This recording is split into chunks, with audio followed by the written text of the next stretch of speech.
The silence she left behind, a story of return, disappearance, and the echoes that remain in the quiet spaces of home.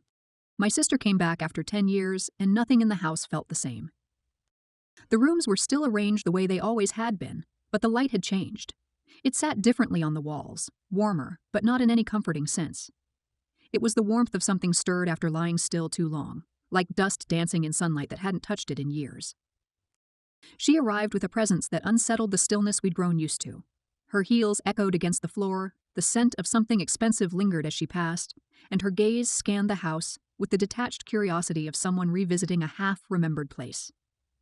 She looked at the furniture, the photographs, even the chipped edge of the hallway mirror, like she was seeing it all for the first time, or perhaps like it had all once belonged to someone she no longer recognized. Mother welcomed her in as though we had always been waiting.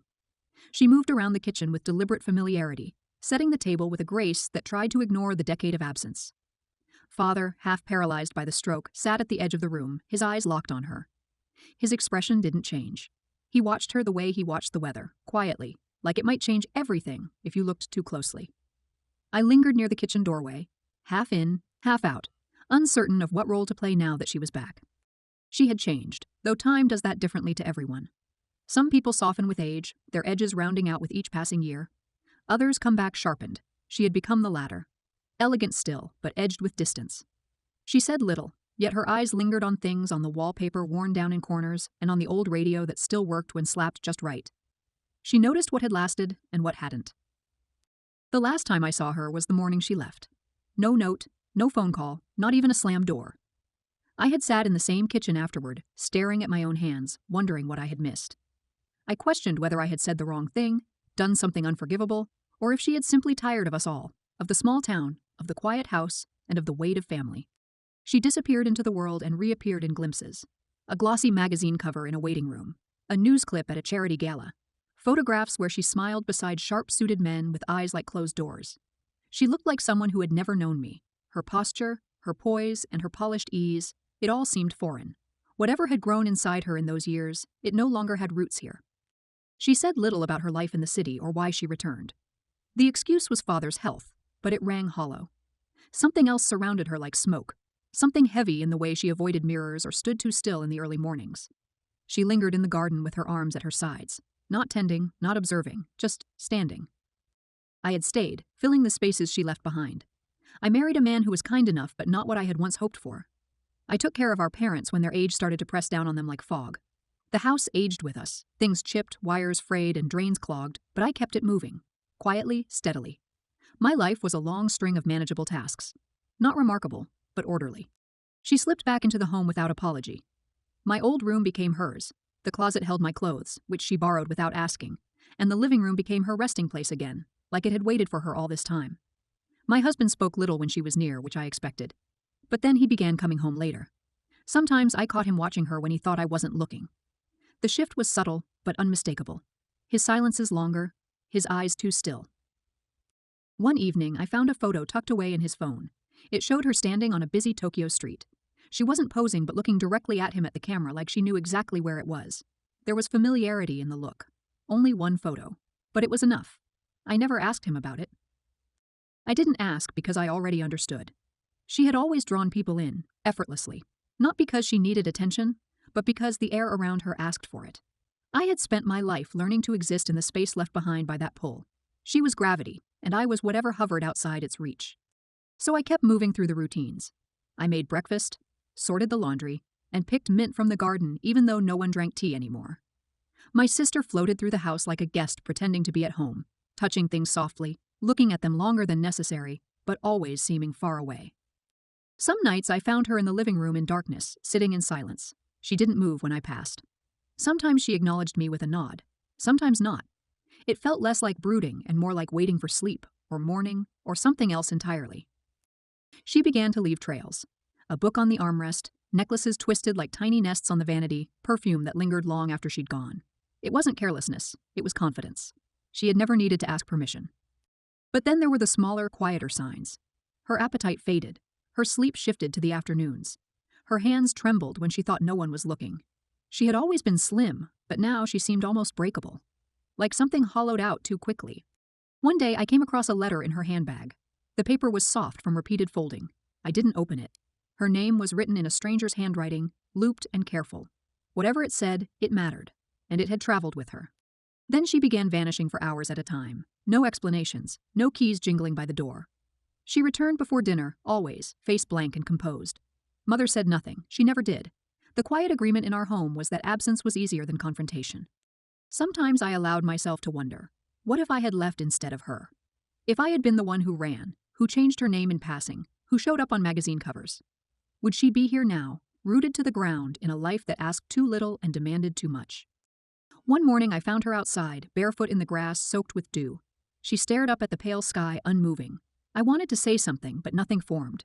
She looked peaceful, almost resigned, as though this moment mattered to her more than any conversation could.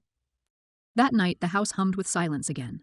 I walked past her room, the door stood ajar, the bag was gone, the drawers were empty, her scent was fading. She had left. The wind came the next morning, pushing softly through the open slats of the windows, lifting the edges of the curtains with a whisper.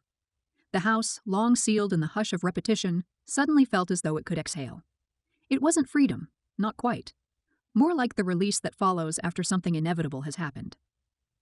There was no panic, no note on her door, just the absence of her shoes, the vacant hook where her coat once hung, and the impression in the pillow already fading. Her presence, which had loomed large for weeks, dissolved quietly, as if she had never quite returned, only passed through. On the kitchen table lay the letter.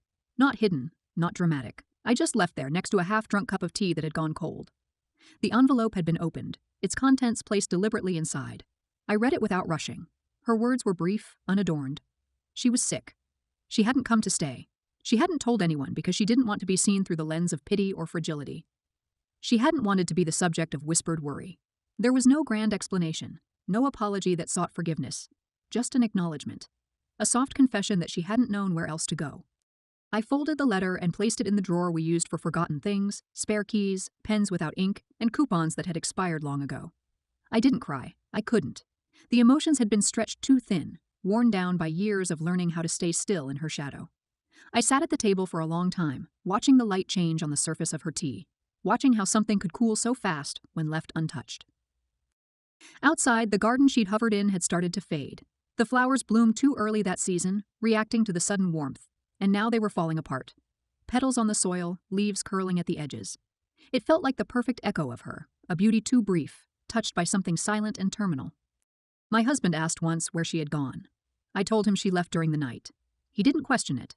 He didn't mention the photo again, didn't ask about the letter, and didn't say her name. We had reached the kind of quiet that didn't need to be broken by truths we already carried. But something lingered, not just in memory, but in the tangible. Her scarf was tucked behind the door, a forgotten earring on the edge of the sink. The book with a cracked spine was left half read on the arm of the couch.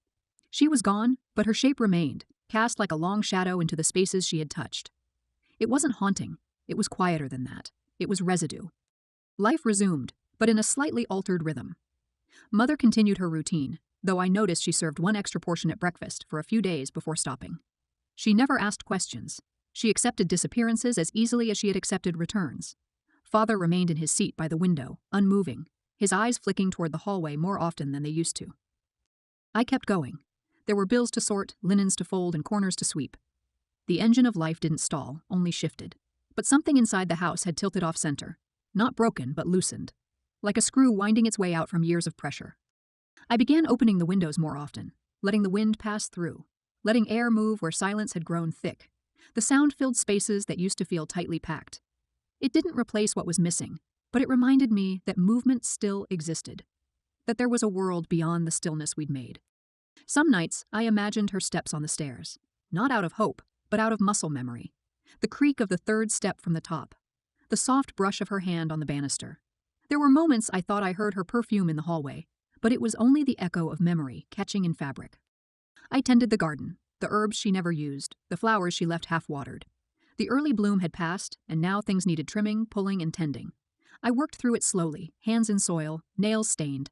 There was something in the act that grounded me, a quiet reclaiming of space, not from her, but from the uncertainty she left behind. I didn't ask where she was. I didn't try to find her. That part of me, the younger part, might have chased her down years ago. But the part of me left standing now understood the difference between distance and abandonment. She hadn't left because she wanted to hurt us. She had left because she didn't know how to stay. Not here. Not in this version of home, with its quiet routines and aching truths. My husband and I grew quieter in each other's company. Not hostile, not estranged, just more aware of what had passed between us unnoticed, of the ways her presence had rearranged things that would never be put back exactly right. We didn't talk about it because what was there to say? Sometimes the things that shift us don't come with resolution. Time passed, slowly, then quickly, the way it always does. Seasons folded into one another. The room she had used began to gather dust again. Her name faded from daily conversation. But I still noticed the gaps. The missing fork from the old set. The sweater I never found again. The way the hallway light flickered, though the bulb was new. She had become a part of the house again, in absence. In the quiet places she'd touched and moved through. Not as a ghost, but as something less definable. A mark in the wood grain. A faint indentation in the cushion of her chair. I thought of her often. Not as she was in the magazines, or even as she stood in the garden that morning, barefoot and staring at the sky. I thought of her as the girl I once shared secrets with under the covers. The girl who vanished and reappeared like a star blinking in and out of reach. She didn't come back. But I didn't expect her to. And yet, some part of me still listens for her footsteps in the quiet, still wonders what sky she stood beneath when the end came. I hope it was kind. I hope it felt like peace. I hope she knew in that final silence that something in this house would always remember her not for what she did or didn't say, but simply because she was part of it once. The wind still moves through the rooms. It doesn't carry answers. But it reminds me that nothing is ever entirely gone. Not really.